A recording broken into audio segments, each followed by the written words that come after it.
Bunun farkındayız ama her tür ilişkiyi de dönüş olarak değerlendirebiliriz diye düşünüyorum. Eğitimle dönüş olabilir, turizmle dönüş olabilir, sağlık ilişkileriyle ilgili dönüşler olabilir. Bütün bunları nasıl oturtabiliriz? Dünkü konferansımızda bunu pratik ve teorik olarak örtüştürebilmek için çaba harcadık. Bugün de bunların özetini çıkartacağız. Bizim şu saatten itibaren... Yunus ablacığım bir saniye rica edebilir miyiz? Çeviri yapılmıyormuş şu anda. Beni duyuyor musunuz yukarıda? Çeviri gelmiyor deniyor kulaklığa. Hangi kanaldan geliyor? Normal diyor. Tamam. Tamam, sıkıntı yokmuş. Dönüşle ilgili başarımız az önce Şamil'le konuşurken söyledi. Kaç kişinin döndüğüdür buradaki başarımız. Bunun nedenlerini, başarısızlığımızın nedenlerini de burada ortaya koymalıyız. Bu dönüşe daha çok katkı nasıl koyabiliriz? Bunları da buradan konuşabilmeliyiz. Ben bundan böyle sözü size veriyorum. Alacağımız ortak akıl hepimiz için çok kıymetli olacaktır. Teşekkür ediyorum. Teşekkür ediyoruz. Dün Adigeli Diaspora'dan Sorumlu Milli Komitesi Başkanı Sayın Şelafa Asker'i dinlemiştik. Ancak eksik kalan bazı noktalar var sanıyorum. Onları tamamlamak için kürsüye davet ediyorum kendisini tekrar.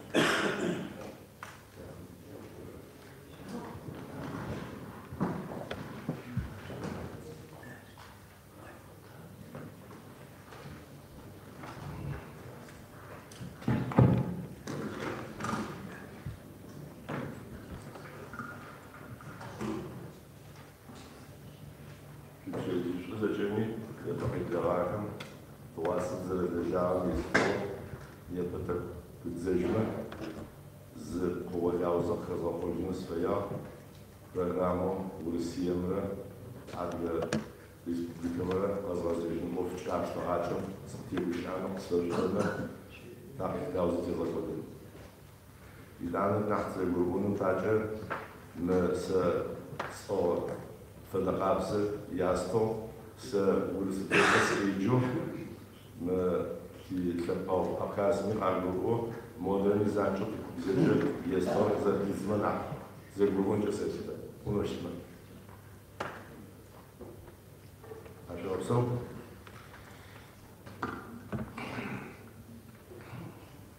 Республика Адыгея предпринимает возможные усилия для создания жизнеспособной системы приема и адаптации репатриантов.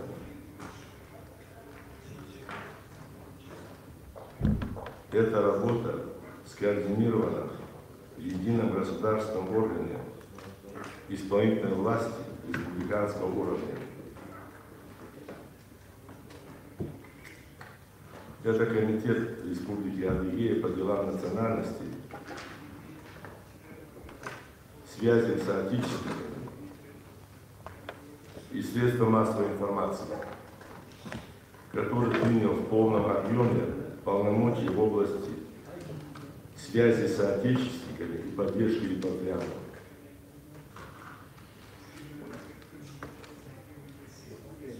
Исходя из необходимости налаживания государственной сети поддержки репатриантов,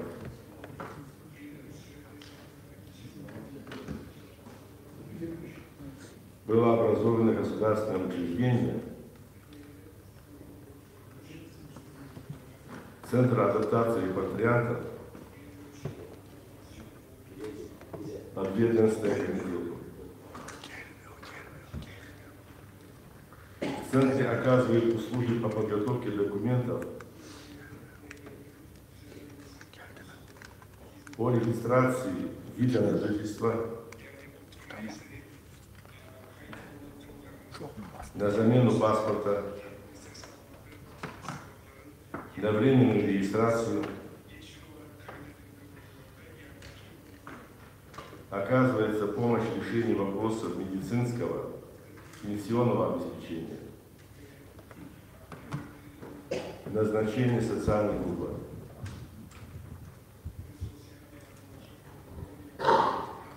усилиями органов исполнительной власти Республики Адыгея различного уровня.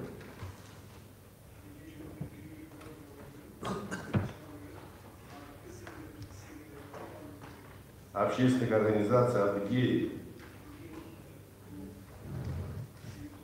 решаются социально-гуманитарные проблемы соотечественников.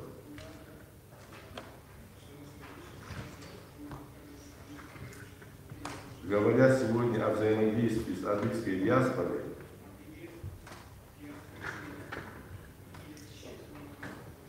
нельзя обойти внимание федеральную программу по оказанию содействия добровольному переселению в Российскую Федерацию.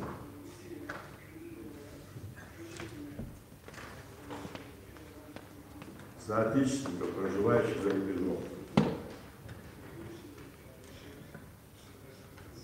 В этом году утверждена государственная программа республики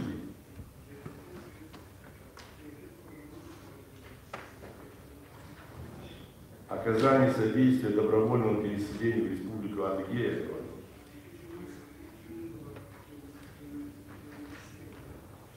соотечественников, проживающих за рубежом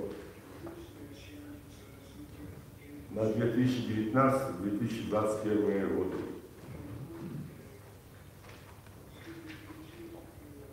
Цель программы – содействие добровольному переселению квалифицированных кадров.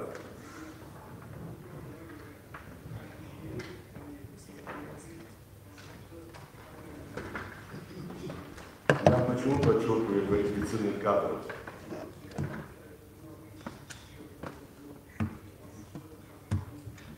То, что мы по федеральному закону соотечественники приезжали, это остается естественно. Это просто новая программа, дополнение к этому.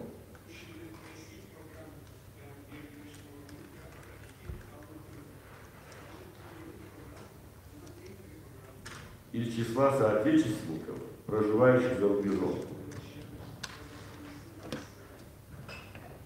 имеется в виду всех соотечественников, в том числе потомков адыгской диаспоры,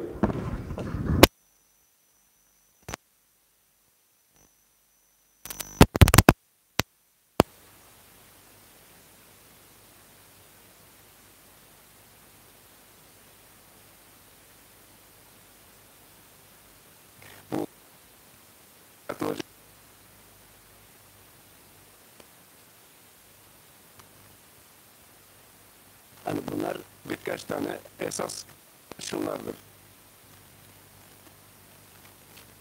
Soydaşımızda mesleği olsun soydaşımızın.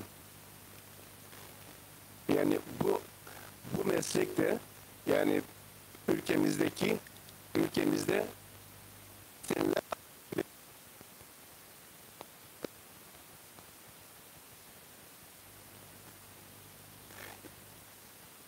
veya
Rusya vatandaşları ise onlara başka bir belge verilmektedir. Özel şartlar.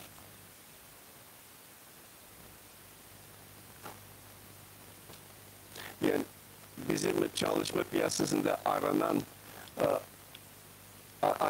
alanda mesleği bulunan kişi, ona da başka bir belge verilmektedir.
Yani bu kişi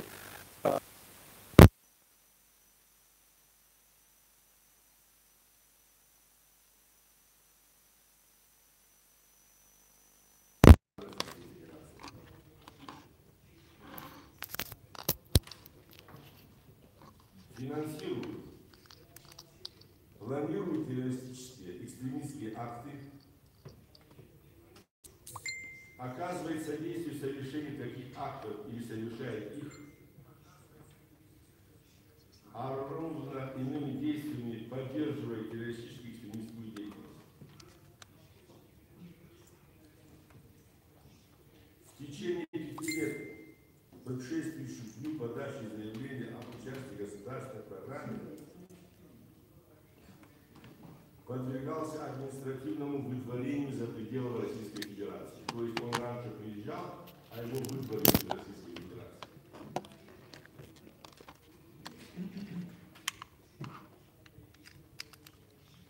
В соответствии с международным договором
компенсация за счет средств федерального бюджета расходов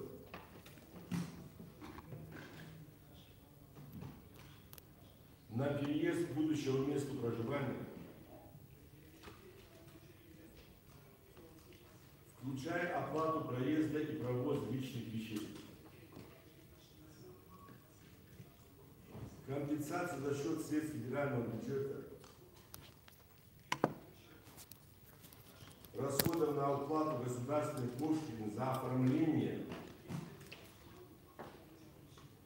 документов, определяющих правовой статус переселенца на территорию Российской Федерации.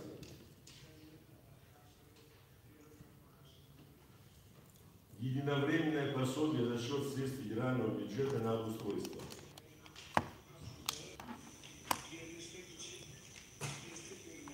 yani federal bütçe tarafından. Yani ona ne verilmektedir? Плата за съемное жилье в течение полугода. Yani yarım yıl içerisinde kirası ödenmektedir. Yarım yıl boyunca kirası ödenmektedir devlet bütçesi tarafından. Чтобы много не говорить о федеральном законе. Bu 311 sayılı federal kanun hakkında fazla konuşmamamız gerekiyor. Yani fazla konuşma gerekmeyecek. Оформление таможенных товаров. Yani malların gümrük işlemlerinin yapılması. Yani bu taşıt araçları belgeleri programın katılımcısı ve onun aile mensupları Rusya'ya göç eden bu kişilerin yani taşıt araçlarının ve diğer hususların yani gümrük işlemlerinin düzenlenmesi için yani bu işlemler gümrük harçları ve vergileri ödenmeksizin basitlendirilmiş bir prosedüre göre yapılmaktadır. Devlet programının katılımcısına bu başka konularda da yardımcı olmak. Şöyle ki yani geçici ikamet yerinin seçimi hakkında ve yerleşme yani bu konuta yerleşme konusunda kendisine destek verilmektedir. Genel sistemde yani hizmet alması konusunda mesleki eğitim konusunda destek verilmekte ve ek bir eğitim konusunda kendisine destek verilmektedir. Tıbbi yardım desteği verilmekte. Yani iş bulmasında yardımcı olmakta, istihdam konusunda. Ve onun aile mensuplarının istihdamında yardımcı olmaktadır. Devlet programına katılımcısı ve onun aile mensupları ne alacaklar, ne yardım alacaklar? Yani yaptıkları masrafların telafi edilecek. Yani tıbbi konularda yaptıkları masrafları iade edilecek. Eğitim belgesinin tanınması, denklik belgesi alması ve yeterlilik belgesinin tanınması konusunda yaptığı masrafları iade edilecek, tazmin edilecektir. Bizim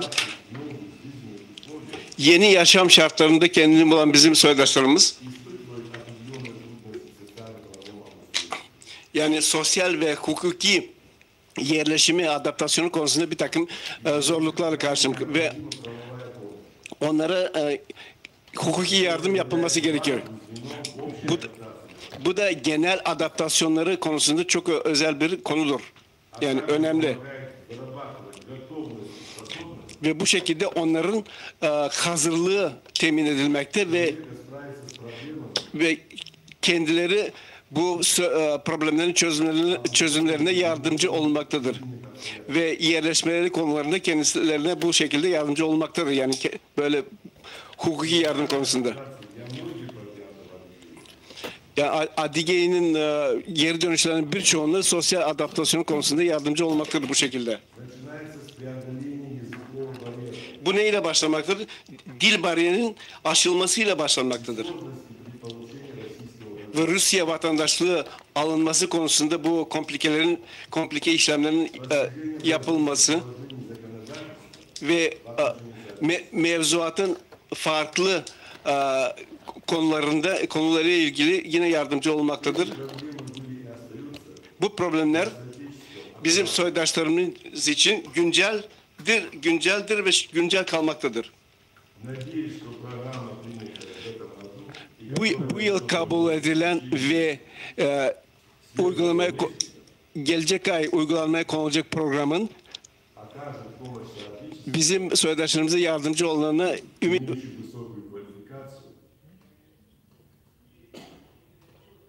olan yani vasıflı soydaşlarımıza yardımcı olacağına inanıyorum. Ve bu şekilde onlar bu programda aktif bir şekilde yer almalarını temin edecektir.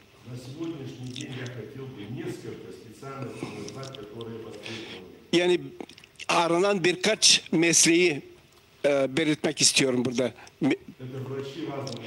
Yani muhtelif yeterlilik sahibi olan doktorlar, hekimler gerekiyor.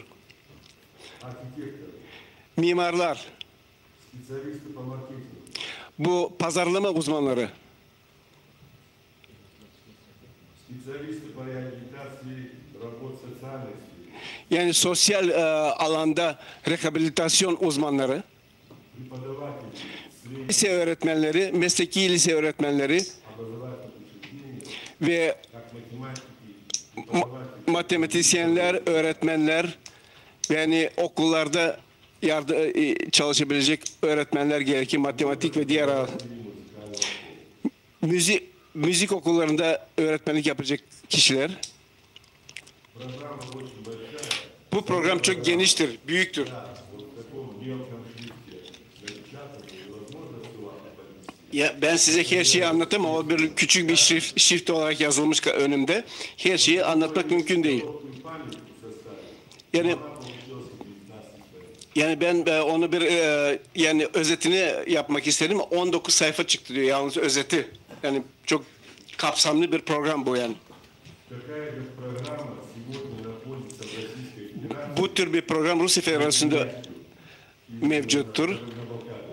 Они еще Ve пока не приняли, но оно находится в стадии. bu Kabarda-Balka Cumhuriyeti konuları ilgili olarak başka bir program da varmış yani gündemde. Daha kabul edilmemiş ama kabul edilecek herhalde.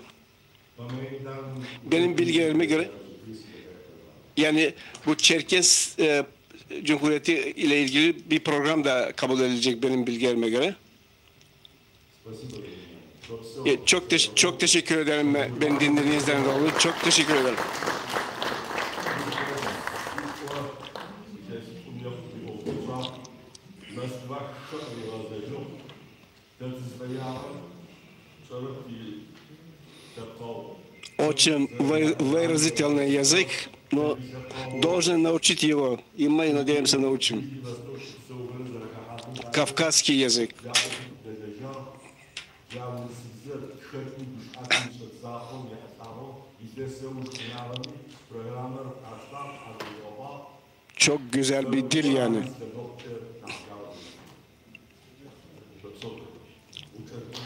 Maalesef anlamıyoruz. Son kısmı Bilge arkadaşımızdan rica edelim. Hemen geçmiş olarak. Фахри Бey или Bilge Hanım пусть там разъяснят на часть, которая была на адыгейском языке.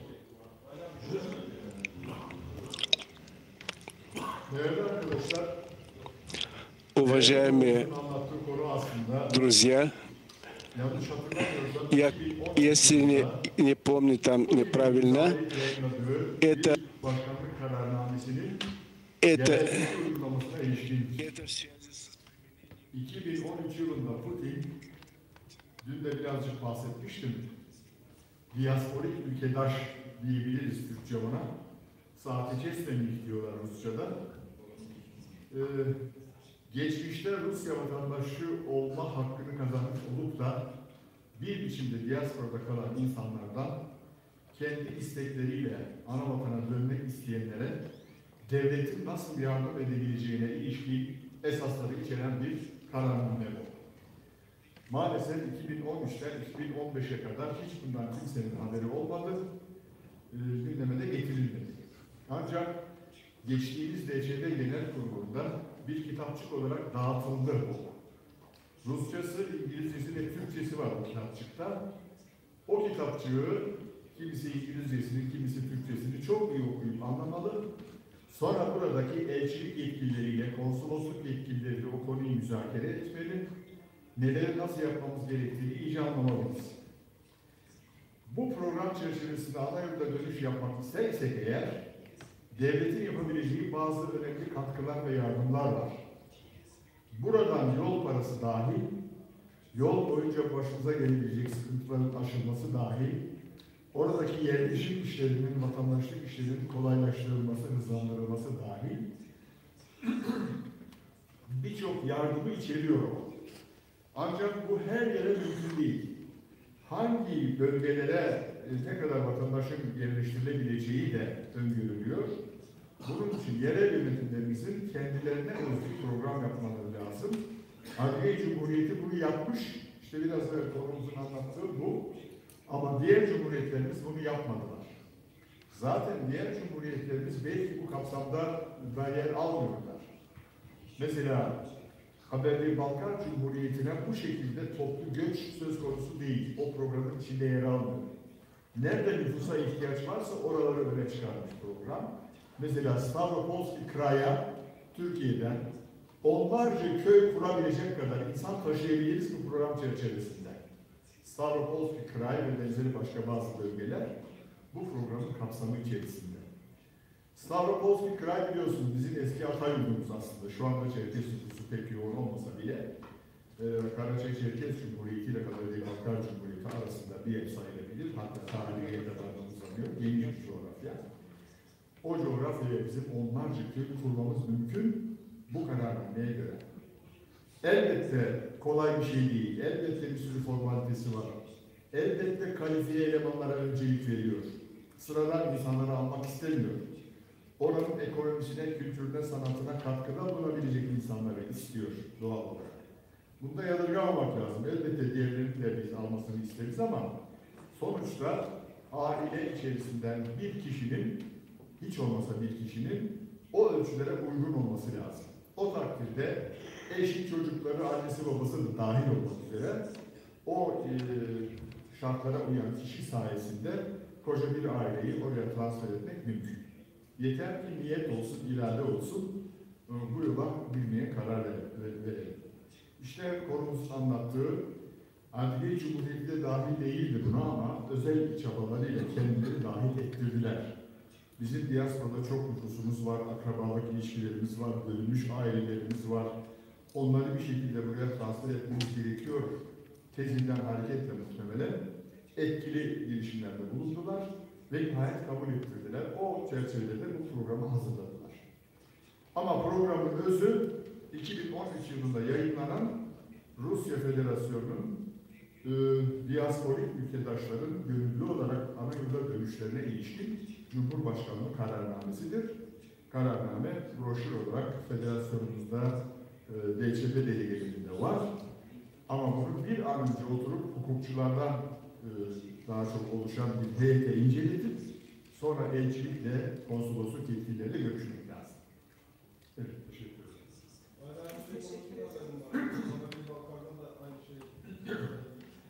Şimdi o programı ben okudum. O programda Karadeniz Balkan Cumhuriyeti yok. Karaçay-Çerkes Cumhuriyeti de yok. Ama bu adliyenin yaptığı gibi onların da böyle girişimler yaparak biz de bu programa dahil olalım demeleri söz konusu ama henüz öyle bir hareket olduğunu ben duymadım. Şu anda açıkça o yasa kararnamede yer alan Stavropolski Kray bölgesidir. O bölgeye hemen bugün başlatılarak dönüşler sağlanacak. Haberli Balkan'a da baskı yapılabilir. Niye siz böyle bir program hazırlamıyorsunuz denilebilir. Hayır, girişim var sadece yani yaparlar diye umuyor. Öyle bir şey yok yani. Girişim olmadı. Programda da yok, orijinalde de yok. Ama katılabilir, bu ailenin yaptığı gibi yapılabilir. Onlar da bu yolu büyük ihtimalle izlerler diye bekliyoruz.